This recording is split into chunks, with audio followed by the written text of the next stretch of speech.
Merapoh project focuses on conservation, and what it does is it takes people into the forest and we register signs of any animals. So any animals such as tigers, any prey of the tigers, elephants and so on.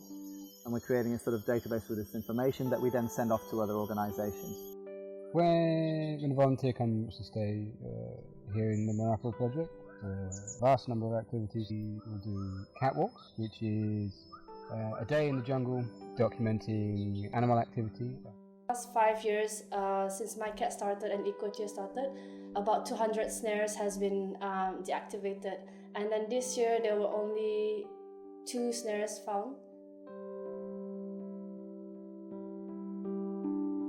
So the area we work in is heavily poached and there's very little protection in that area. It's not in any national park. It's essentially in a wildlife corridor between Taman Negara and what is Central Forest Reserve. So a lot of snares, a lot of hunting in general happens in this area. So by being in the forest, we're actively deterring the poachers from being in there.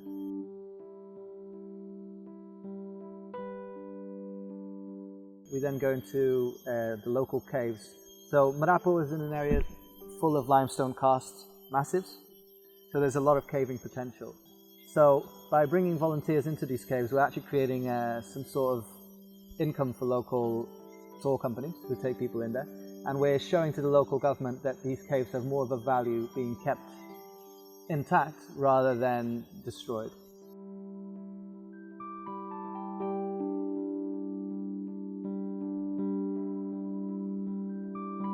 The main people that we work with are an indigenous tribe called the Batek. The Batek people are a semi-nomadic community that live in a concrete village, but they still spend a lot of time in the jungle. And the reason that we spend so much time with the Batek is that, first of all, we use them as guides on our treks into the jungle.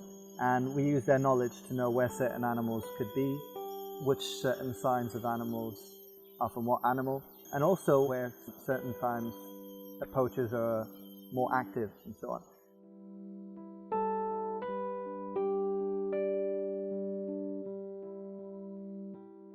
So we do foraging with them on Fridays, and then we end up going camping with them over the weekends as well. And this is a good way for the Batek women to earn a living practicing something they know, and also for the volunteers to understand a little bit more about the jungle, about the Malayan jungle, and about how to survive in this jungle.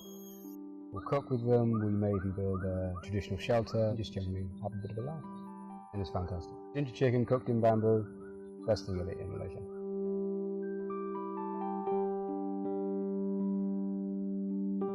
We provide education for the Batek, where we have built a school and then provide an English class, a weekly English class for them, since the kids don't go to school at all because the government school that they went to did not want to teach them, or the Batek kids were bullied or considered inferior. So what Ecoteer are trying to do is they're trying to bring some education into the village, and we do this by having our interns who are there in the long term, and by our volunteers coming in and in the week or the 2 weeks that they spend with us to be able to come to 3 classes a week and to really just help these children get a little bit further in life.